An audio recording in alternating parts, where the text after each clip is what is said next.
Well, it's always a hard gig following someone as loquacious and charming as John, but I will try my best. Richard, we are genuinely thrilled to have you here, and thank you so much for taking the time out of your no doubt busy day. Before we kick off with questions, I just wanted to share a reflection, which was a phone call I had with my mum before Christmas. And the thing you've got to know about my mum, she's a Yorkshire lass, and she's very political. And one of my earliest memories is actually being on an anti-poll tax march in Bradford with her, so that gives you a sense of kind of where her politics come from. And she called me up, and not specifically just to say this, she said, "Oh, have you seen that new Iceland ad on the telly?" And the fact that my mum, the sort of the vegan political campaigner, that registered with her, I think says a lot, and we will of course talk about the ad.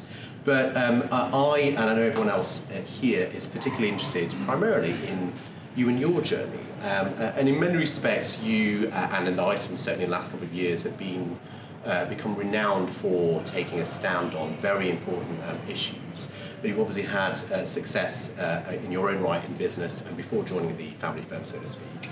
I wonder if you just give us a sense of your personal and business journey and what's inspired you kind of along the way.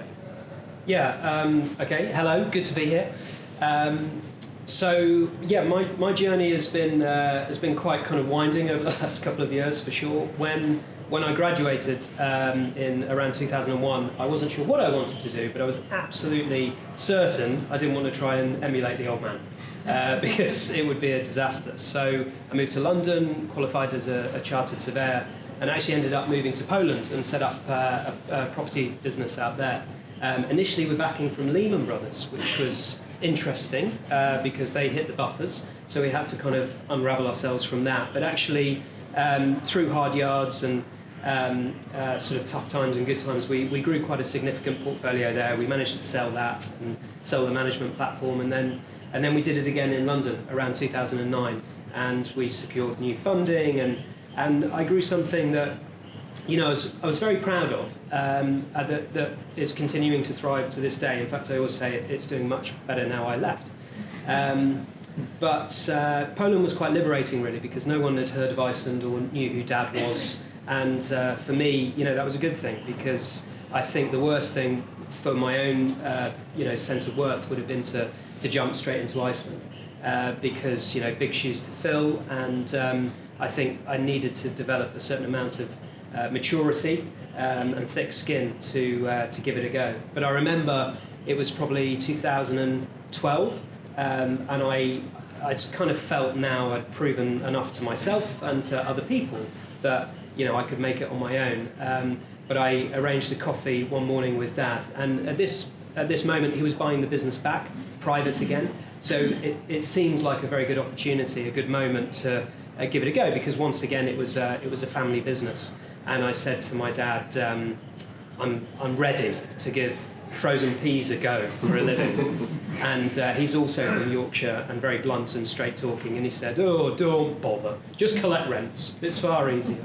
And I don't know if that was reverse psychology, but anyway, we kind of hatched a plan between us, and I spent a year working in some pretty rough, tough stores in London, which was, you know, which was fantastic experience. Actually, it was obviously essential to learn about the business, the nuts and bolts of it. I grew up learning about Iceland, but only around the dinner table from Dad. So learning about how the business works from the grassroots level was so important. But more than that, it was very humbling. And I think any politician, you know, should spend some time working in an Iceland store, because you see the full spectrum of society, and it gave me a real appreciation for how hard our employees work. You know, our frontline staff who have to go through a lot, and sometimes, you know, that you might have dangerous drunk shoplifters or whatever it might be, but such passion and commitment to the business, because they love the culture and they love the brand, and that kind of really gave me an understanding of what makes us so special as a company. It's fantastic. It's really inspirational to hear. I guess the obvious question to ask is your sort of personal sense of mission in the job that you're now in, because it would have been relatively easy to sort of go and do a good job and be a sort of kind of traditional CEO, but a traditional CEO is not what you are. No. No, and obviously, we can't get away from the fact that my situation is quite unusual, and it is the family business, albeit when I was growing up, it was a public company, so it wasn't really a family business, it's just Dad happened to be the boss. So it was a bit of a different culture. But, I always say if I get to the end of my life and I've opened another 978 stores and grown sales by 3 billion and employed another 25,000 people, I won't be happy because I'll have spent my entire life trying to emulate my dad. And I'm in such a kind of fortunate, unique position. I want to absolutely leverage that to the best of my abilities. And part of doing that is to use this incredible platform that I've been so lucky to be involved with from a young age. To really drive issues that I very much care about. I've always been an environmentalist, but also that I think our customers can relate to and that they care about. You talk so wonderfully and highly of your dad, and this may be an impersonal question to ask so early in our interview, but is this sort of sense of passion and purpose in business an our generation thing? And I'm making presumptions about both of our ages here. And dare I ask, is it something that you think is shared by people of your father's, of Sir Malcolm's generation as well? Yeah, I think so, but obviously in different ways. Dad said the other day, he's often asked, what's the key to business success? And he said, well, it's dead simple. Just never, ever, ever, ever give up. Ever. And, he's instilled that kind of work ethic and sense of commitment in me. And, his drive and determination is still very great and unsurpassed. And, I like to think I've inherited that, but in a different way. I mean, the interesting thing about Dad and Iceland is that we've got quite a long history of doing the right thing, as we call it. So in the 90s, driven entirely by his personal kind of assumption that genetically modified foods were Frankenstein foods and were a bad thing, he decided to make Iceland the first retailer in the world to eradicate them from our own label products. And, parallels here with plastic, because at the time he was roundly ridiculed because it was completely unnecessary, technically impossible, but it was a move that had been copied by every other retailer in the UK within a matter of months. And it's made the UK's food almost completely GM-free to this day. And there's other stances he's taken. We were the first UK retailer to remove artificial colours, flavourings and preservatives, 25 years before M&S. and various other initiatives. So we've got kind of a long, proud history of doing the right thing. Mm. And doing the right thing is obviously the wonderful sort of tagline, if you will, of this very sort of purposeful business agenda being driven by yourself and others inside of Iceland. Who did you have to convince that this was a good idea, and was it easy? Well, firstly, Dad. And he said, don't be ridiculous. It'll cost too much and the customers won't care. But everyone from the trading board down, and I think part of a leader's role is to set the vision, set the tone, and to try and get people to come along with you. And it was an easy sell to our kind of 25,000 colleagues, because they're proud to associate themselves with a brand with a purpose, who has integrity and cares, and it's kind of hand in glove, for what they sign up to. The financial director was a bit of a different story and remains so. And we continue to walk that tightrope. I haven't yet fully convinced everyone. I work on it every day, and we have rows and tensions between being in business to do good and being in business to turn a profit. And as a mass market value food retailer, we're subject to the same commercial realities and tensions and have to walk that tightrope as much as anyone else. And there are so many people in the audience from organisations big and large who I'm guessing will have a similar sort of dynamic and tension with their own FDs and finance colleagues. Any advice for them in terms of winning the argument? Yeah, just don't tell them and do it.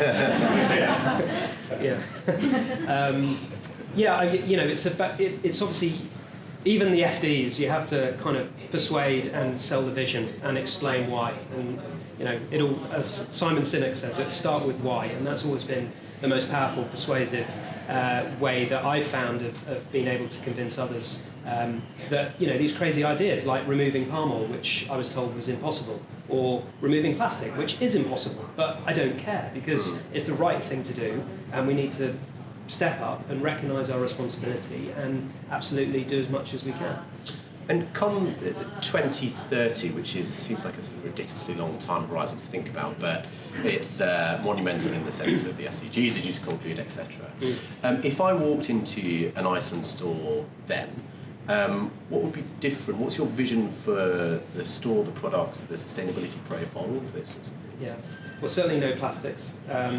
We've given ourselves to 2023, so in fact today we had a series of supplier conferences to double up those efforts because these timescales come around very quickly.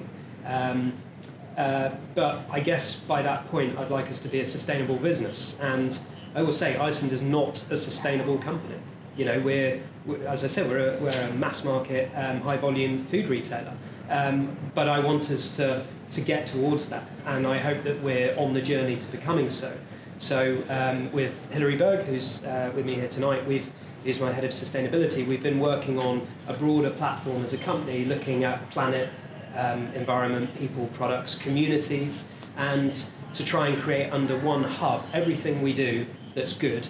And that website, sustainability.iceland.co.uk, is only going to get better because it tells the story of all these things that we've done over 50 years, but also we're going to add to it with data and targets so that it becomes more tangible and more quantifiable. So yeah, watch this space. There's plenty of other things we're working on as well, but I can't quite tell you. Yeah, not even share right now. Okay.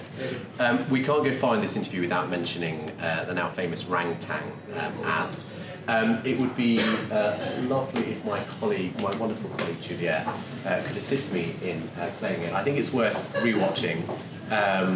We've got you have some pretty exciting stats as well to share on the back of it. But for the people in the audience, I doubt there's anyone who hasn't seen it yet.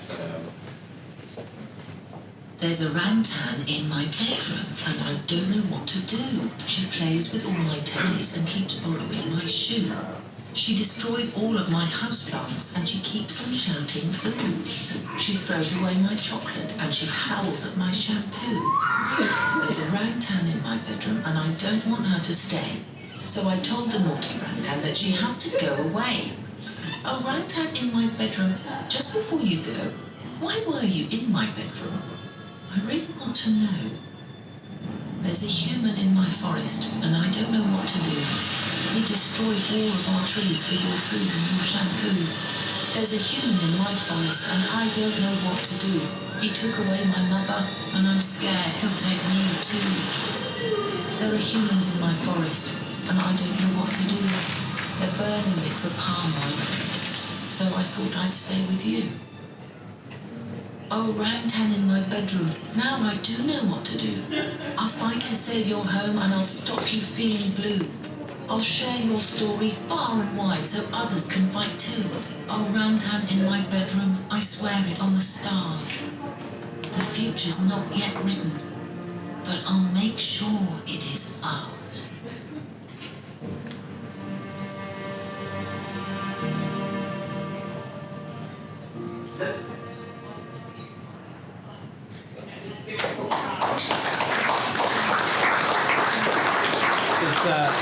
There's always quite an atmosphere, especially if a group of people watch that. And I went on Good Morning Britain, and for the second time, went on the first time and got beaten up about plastics, and went on for the second time, and we showed that before the interview started. And at the end, the weather lady was crying, and you could cut the atmosphere with a knife. And I was thinking to myself, "Oh, I'm going to get off lightly." And then Piers Morgan, bang, straight in. That's ridiculous. Anyway, it was fine. I sort of feel like if you've got Piers Morgan criticising you, it's probably probably a good thing. Yeah, it's probably a sign of success. I guess the question in my mind is, was this sort of your idea? Why palm oil specifically? From your perspective as a business, did you see this as a sort of value thing, or was it just a personal sense of mission? Well, to be honest, very much a personal sense of mission. So I'm a long-term Greenpeace supporter, and I was aware from a distance of the issues of palm oil and the devastation, and also very aware that a lot of our products have palm oil in, so I was a part of the problem. And I talked about it with Greenpeace, and then Hill and I started discussing it, and we decided to fly out to West Kalimantan, which is the front line of the palm oil industry in Indonesian Borneo. And we got there. It's not a touristy area at all. People were taking photographs of us as we were walking down the street. It was that sort of place.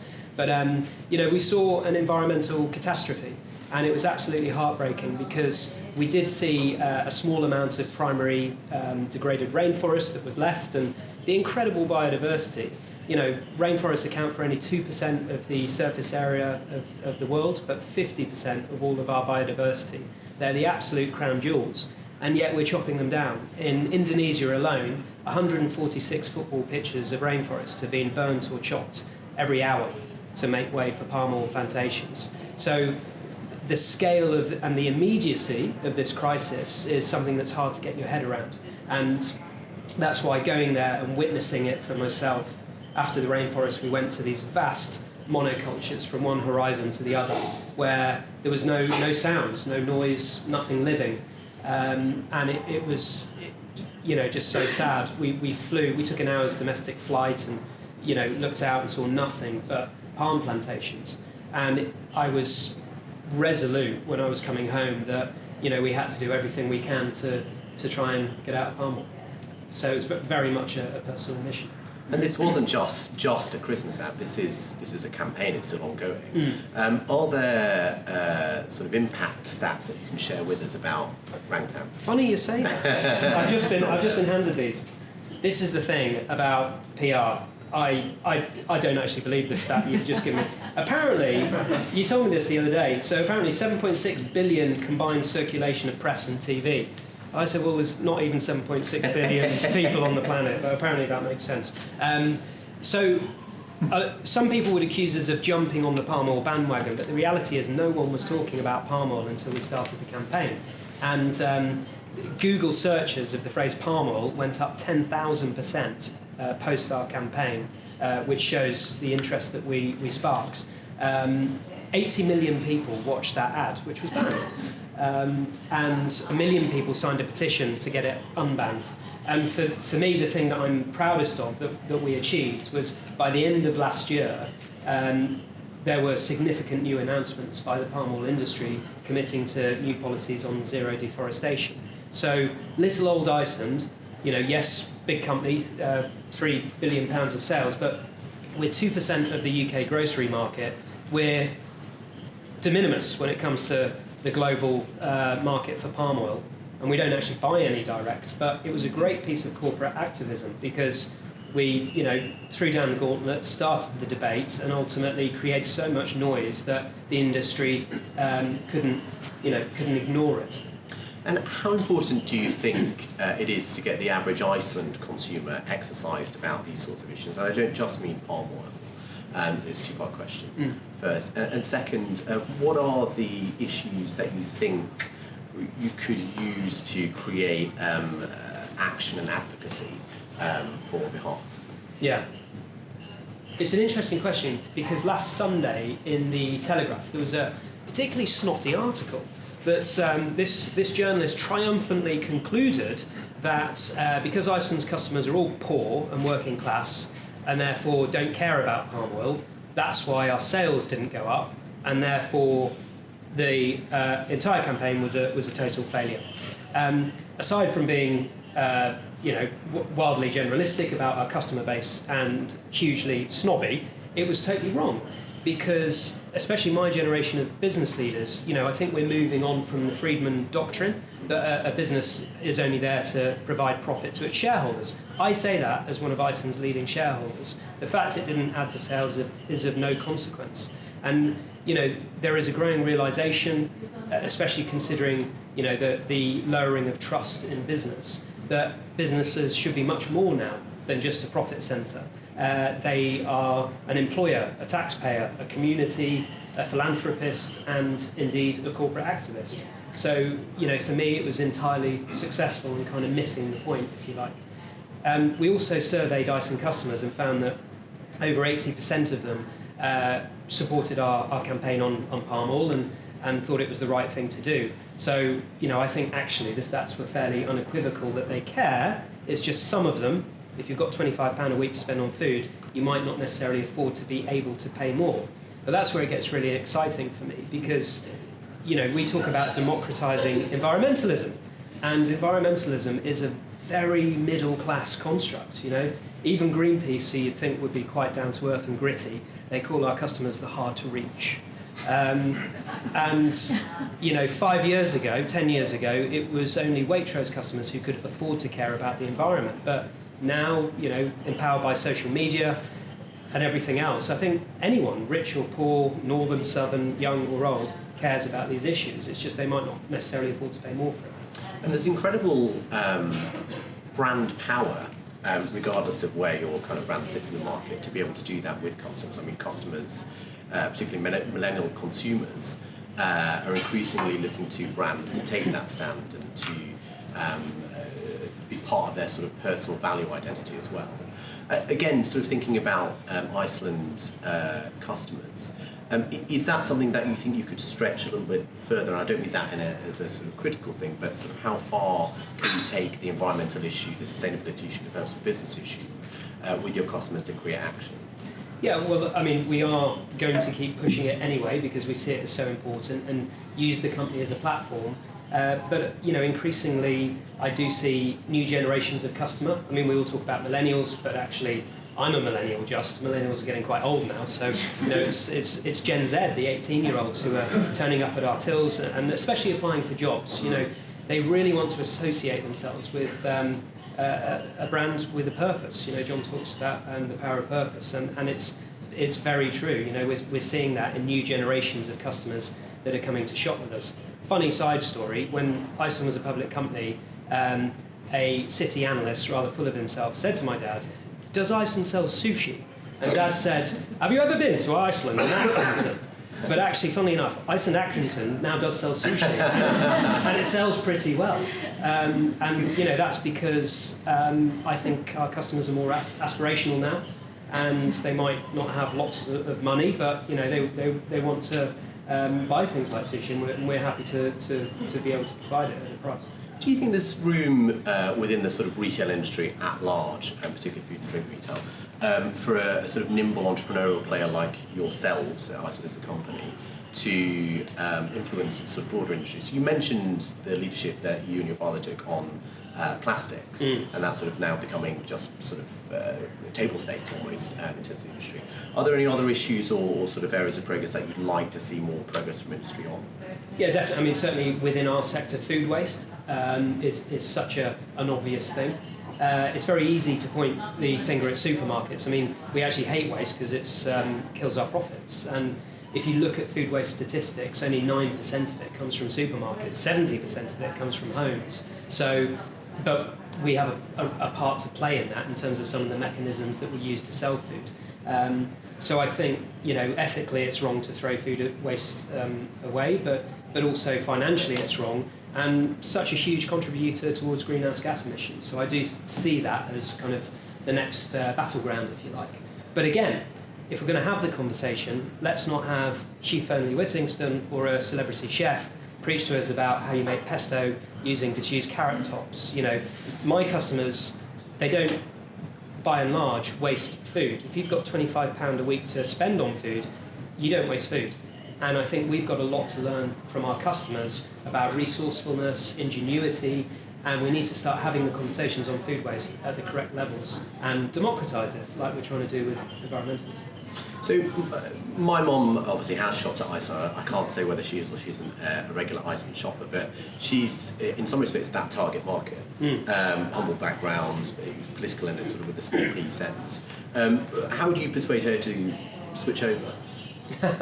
Well, so our campaigns, all except for Rangtang, always revolve around the power of frozen, if you like, and all of the benefits of frozen. So less food waste, but better for you. It's frozen at source, locks in the vitamins, creates less waste. So there's a whole kind of hub around frozen, which is our purpose and our reason for being as a product. But funnily enough, frozen food is only 30% of our sales. So it's our reason for being, if you like. But whilst people are there, they might buy out of the chilled categories or the ambient grocery categories. Interestingly, our biggest selling product is 4-pint milk. Second highest selling products is eggs, and third is bread, which, from Iceland Frozen Foods is maybe unexpected. But people come to us for frozen, but whilst they're there, they'll top up on other stuff. I just want to go back to the partnership with Greenpeace because so many companies that would be and still is a very brave move. Two-part question: do you think you as a company suffer from the sort of big retail kind of tag, big retail, big six, not big six? And was that an issue when it came to partnering with Greenpeace? And how did you twist their arm and persuade them? I'll never forget walking into the office, and I'd booked a meeting with John Sovan. And I was just to talk to him about my plans on palm oil, and I was so intimidated. If you've been to the Greenpeace head office, it's awesome. They've got this huge blown up photo of a dinghy charging towards a Japanese whaling ship, and there's a lot of history there. And there were certainly a few kind of raised eyebrows when I turned up in my suit, and I've been to the dry cleaners and had a plastic bag as well. Not cool.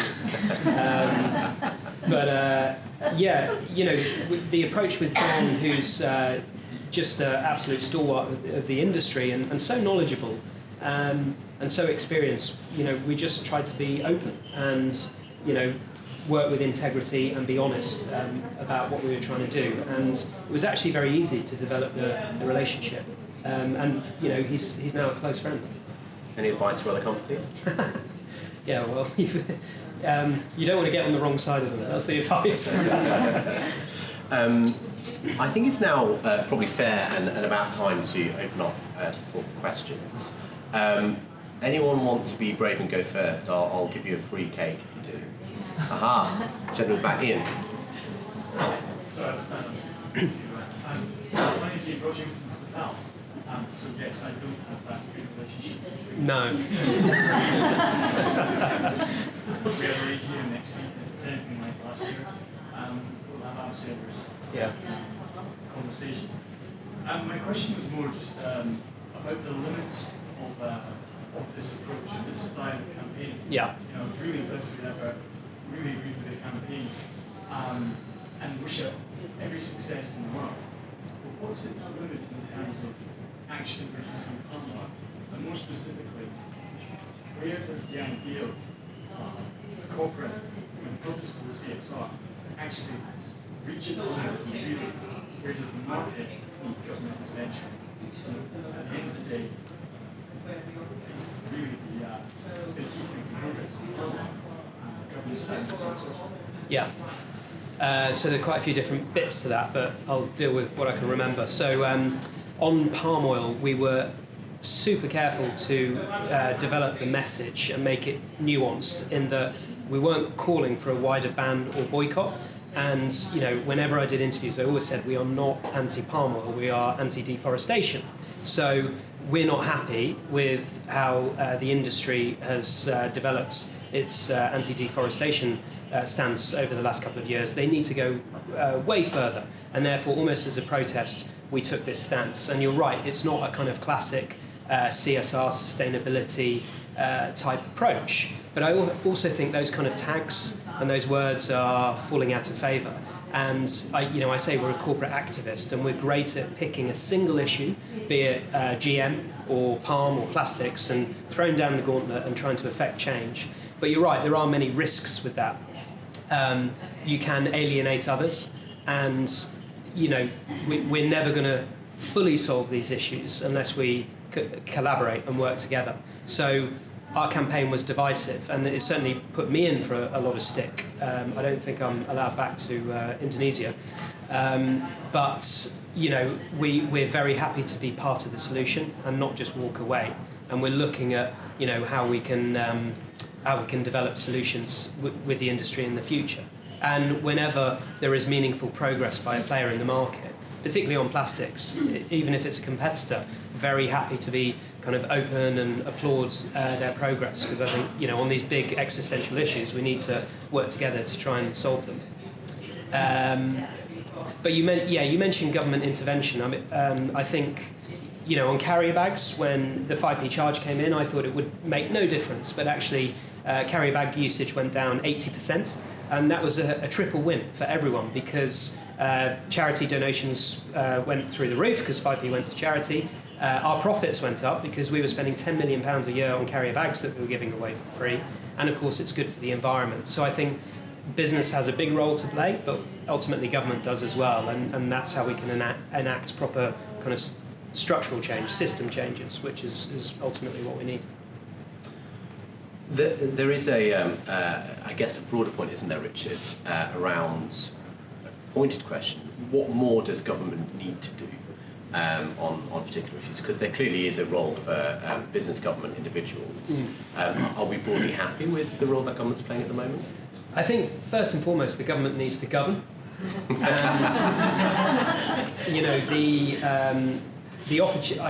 I'm bringing up Brexit, but the opportunity cost of Brexit, whether you voted leave or remain, is now so acute that there are way bigger issues than Brexit. And I believe the long-term trajectory of our country, our nation, will be determined way more by a trade war with China or a relatively young demographic than Brexit. But if you look at the Environment Bill, what is more urgent and critical than climate change, or important? And Michael Gove has had it drafted since before Christmas, and yet it's been on the shelf because the government hasn't been able to push it through because of Brexit. And it feels to me that everything's on hold until we get out of this impasse. And soaring knife crime that we have to deal with in our kind of 900 store communities every day. Air pollution, universal credit rollout. There are all these huge issues affecting real people right now that need to be dealt with, and they're not. I think we've just had the longest period since the English Civil War of a bill not going through Parliament because it's just in gridlock, it's in deadlock, nothing's happening. It's a great start. You obviously have a great public affairs team. Yes? Hi, I'm Amy, so I'm one of the co-founders of the third community that I've spoken about, and this is my new I Start Cringing. I'm an activist impact investor. Hi, Total. Your response to the Telegraph article was beautiful. It was absolutely beautiful. For anyone who hasn't read it, if you go onto his Twitter account, it's fantastic. And the thing that's really good about it is you go straight to the heart of the problem, which is neoliberalism and the Friedman doctrine. So my question's a little bit different. There's a massive role for the impact investing community, but there's a huge role also for people like you who are willing, who've got the courage and the ambition to take your businesses forward, not on a paradigm of growth, but on a paradigm of places and spaces to thrive. BlackRock AGM is tomorrow. So we've seen last year Larry Fink come out, we were talking about the role of BlackRock as moving into that impact investment space through the lens of environmental and social governance. This year we saw them they got pumped by yes men, the corporate activists, on climate change. If you were going to rock up tomorrow, what would you ask for that? Wow. I have no idea. The problem, interesting, I'm thinking about how I answer specifically the question, but my issue with capitalism, if you like, is the short-termism. And the reason that we've been able to be bold and to be outspoken is because we're a private business. So that enables us to not necessarily chase quarter after quarter profit growth, although ultimately we do need to make profit over the long term. And that's not self-serving, that's not me saying all public ownership is bad. Of course it's not.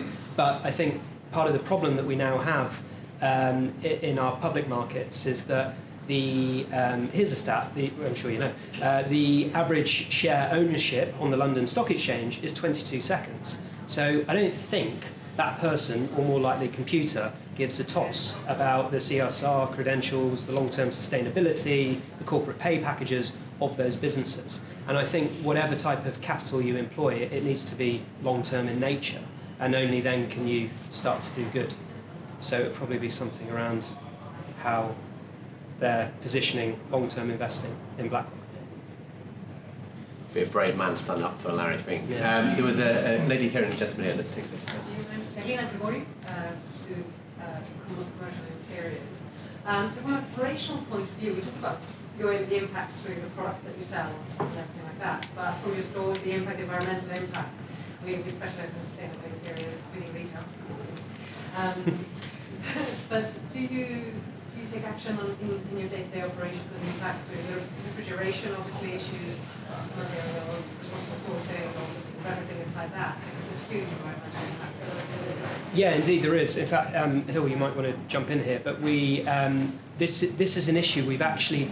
I mean, this is one of the great kind of sustainability success stories. It's an issue that we've kind of been doing anyway to save money, but actually, you know, by lowering the electricity uses, LED lighting, self-defrost freezers, etc., we've been working towards lower energy use as well. So it is something we're looking at, but we're also now doing a whole piece of work on the life cycle of products within the frozen chamber, and how, you know, if you buy fresh salmon that's caught in northern Norway that has to be air freighted down, what's the carbon equivalent of that for a slow reefer boat where it's frozen at source and slowly shipped down? And we're getting some quite interesting NGOs who are kind of listening to our message and quite interested in how frozen is a more potentially a more carbon sustainable chamber. Do you want to add anything? Yeah, I think being a private company is really interesting because we've never reported on carbon because we never had to. Yeah. And so obviously the laws change now, we're going to have to report on carbon at the end of the financial year. And I, with great trepidation, went to the central services team and said, you do realise we've got to, you know, we want to do it anyway, it's part of our Doing It Right plan, but we need to report on carbon. And they went, oh, okay, well that drawer over there has got all carbon reporting for the last 10 years because we do it every year and we just put it in the drawer. And I was like, right, okay, that's a relief. And then I said, you know, because we need to look at things like renewable energy. They said, oh no, we use 100% renewable energy, we just never told anybody. So there's kind of stuff like that, but we've found, if you don't indulge me for a second, because the one thing, we agree on most things, the one thing we didn't agree on 12 months ago, or 18 months ago, was I went into Richard and said that we've got this tiny team, it's really us doing the operational, the strategic sustainability. And I said, let's appoint sustainability champions. Here's a list of who they all are. Let's call them in. And Richard said, no way, I'm not doing it. And we kind of slightly fell out over it and we didn't do it. And then, 2 weeks ago, we had a dinner for the sustainability champions. And every single She's one just of using them, this opportunity to say she was right. but every single one of them had elected themselves over the 12 months. And at some point, walked into Richard's office and said, I've got a brilliant idea, and it includes people working in point of sale, in merchandising, in stores, in reception. So actually I think you were right, because they found themselves, and it's not necessarily the same people. So we've now got a whole group of people embedded in the business who are absolutely passionate activists at all levels, and they're doing this amazing work. And actually we're starting to gather that data and report on it. But it's been a really interesting experience because it wasn't us finding them, they found us. Let's see, there was a gentleman over here who had a question. Yeah. Hi, Simon Burton from the Charity Film Awards. Richard, does the success of the campaign mean that the death of TV advertising has been grossly exaggerated? Or are we seeing the emergence of a new form of blended communication where TV plus YouTube plus social and the bridging of the generations was what drove its success? Yeah, I think so. I mean, it was very interesting. I mean, it was a genuine case of serendipity that it was banned, and hand on heart, we were fully expecting it to be passed, and thank God it wasn't. It was the best thing that ever happened. But it clearly, part of the PR challenge from our perspective was that this story just blew up and became the biggest thing, and it was very difficult for us to keep hold of the narrative, and therefore, some of the nuance of that careful messaging got lost, etc.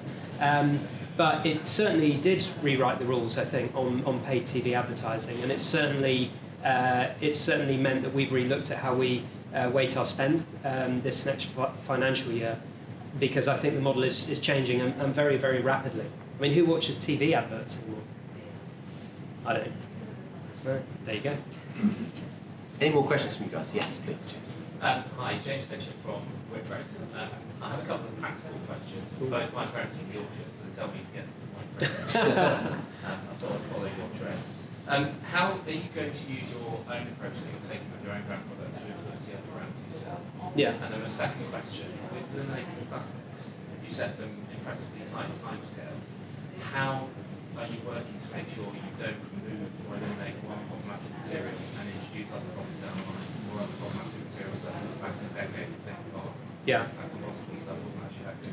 Yeah, and environmentalism is full of unintended consequences. I mean, the reason 20 years ago the world jumped into palm oil is because there were such concerns over trans fats, and Indonesia opened up. But yeah, we're dealing with your second question first. You know, we're acutely aware of that problem, and this is usually where the plastic wrapped cucumber sprouts up, because it does have 4 times the shelf life with a wrap on it than not. So you know we're very aware of that, and all we can do is look at the facts that are available today and try and make the best decisions. Now there are all sorts of pros and cons to plastic. Some people say, well, what about carbon? Because you know transportation cost of glass is heavier and therefore more carbon, and that's true. But then they forget that plastic is a finite fossilised carbon, you know, that's dug out of the ground in the first place. And sorry, Mr. Total, but you know we've got to keep it in the ground and reduce reliance on fossil fuels. So there are all sorts of pros and cons, and it's incumbent, particularly on me, who's leading on this issue, to ensure that integrity of supply chain. So a couple of months ago, I went to Finland to have a look at the forests where are now 100 million board trays that have replaced the black plastic CPET trays, where they come from. And I actually rode on the digger and saw the trees being chopped down, and was very comfortable with their level of forest stewardship and the fact that they have a reforestation program there. For every tree they chop down, they plant 4. So we just have to use the information that we've got at the time. What was your first question? It was how are you going to use the good work that you're currently your own brand names to influence the other brands you sell? Yeah, and you know we still sell Nutella and we still sell bottles of Coke. So is that contradictory? Well, we're only in control of our own supply chain fully, and that's the element that we are working on with plastics and eliminated palm with, and therefore we hope that what we're doing will lead an example to the big brands. And you know what? We've had some amazing off-the-record conversations from big brands and competitors from all around the world. Why are you doing this? How are you doing it? Let's look at what you're doing. And we're open book. We want to be as collaborative as possible, because if we can get them on board, that would be amazing. I mean, Coca-Cola with their 1 billion plastic bottles a year, that's a big challenge for them. But it's easier for us. But we're determined to kind of lead the way and inspire others. There were 2 questions, just conscious of time. I think we'll have time to take 2 more questions, and you guys both have your hands up first. So, Harriet and gentleman there. Thanks. I've really enjoyed hearing you speak. From a personal point of view, I watched with interest with the campaigns that you've been running. And from a professional point of view, felt quite envious of your status as a private company. I was Diageo. So I'm just wondering, if, through the whole journey, if there's anything you would do differently, or any learnings that you'd like to share that others in a similar position or with similar levels of ambition can learn. Yeah. So anything you do differently, and was it? Sure, go ahead. Yeah, Paul I work for the property development company. Years ago I used to work for WWF, and I did a lot of work for a period of time with B&Q, when they were instrumental in having a great Forest Stewardship Council. And there was a big debate back then about whether or not this was something they ought to really put in front of their customers and engage with customers, or it's something they should just do along with other considerations around safety in their supply chain and that sort of thing. So I confess I'm not an Iceland customer, and I can't remember the last time I entered an Iceland store, which I obviously will now. Try it. I will certainly Got one more. But I just wonder if there's more you can say about, are you looking to engage your customers? Do you think it's necessary to engage your customers and bring this, as part and parcel of your brand? Yeah. And they're kind of related, actually, because the one thing I think we would have done differently, we had a bit of turbulence in January, where there was an undercover BBC expose that found that 17 products still contain palm oil. Now, some of those were old stocks that we were working through, but some of the products were unable to meet this aggressive timescale, and therefore we took Iceland off the own label, and with the full intention, which we've now done, of putting Iceland back on the own label by April. So it was only a matter of weeks, but I was naive in the fact that, because of the ad, it had become such a huge story that full transparency at all times is absolutely essential. And I suppose the only thing I regret is that we didn't, 1st of Jan, put out a statement, and as I would have done if I'd have thought about it, and said, we've got there, we've had to take Iceland off a certain number of products, but it will be back on soon in April. And, at the time it really hurt, actually, because I felt like it was my own integrity that was being questioned. And we'd done this amazing thing for the right reasons, and we'd taken 450 products out of palm oil, and no one was focusing on the 97%, and everyone was focusing on the 3%. And I think there are always going to be naysayers, and if you put your head above the parapet, there's certainly going to be journalists who are going to look to try and trip you up or manufacture a story. And therefore, you've got to have thick skin. You have to act with integrity, but also you've got to be as fully transparent as you can be, especially in today's kind of digital age. So that was a big learning for me. Yeah. I think we're out of time, Richard, but thank you so much for your time. Sorry. Sorry. Go ahead. Looking left out there. Paul, that's very good. Go ahead. Yeah, so yes, we are very much taking our customers on the journey. That's it. Because we want to get them engaged with these issues, and I'm now proud that 5 million Iceland customers are talking about palm oil when before they weren't, and they're talking about where it comes from, the pros, the cons. We've got a responsibility to do that, and I think so long as you do it with integrity. And there's a phrase knocking around boardrooms at the moment, green hushing, which is rather than promote your genuine environmental credentials, just keep your head down, because there are journalists who will look to trip you up, and people who'll try and make something out of nothing. But I think, and that's obviously because we've had 20 years of greenwashing. But so long as you're doing it for the right reasons, in the right way, and are fully transparent, then absolutely, shout about it, talk to your customers about it, and educate them. We've answered all the questions. Wonderful, thank you. I've got 2 thanks to make to you. First is for not being the only person up here wearing snazzy socks. I know, I noticed. Look at that. Good fashion trend there. And second, for your time and your wisdom. It's been genuinely interesting to hear from you and kind of learn from you. So thank you very much. It's my pleasure. Thank you.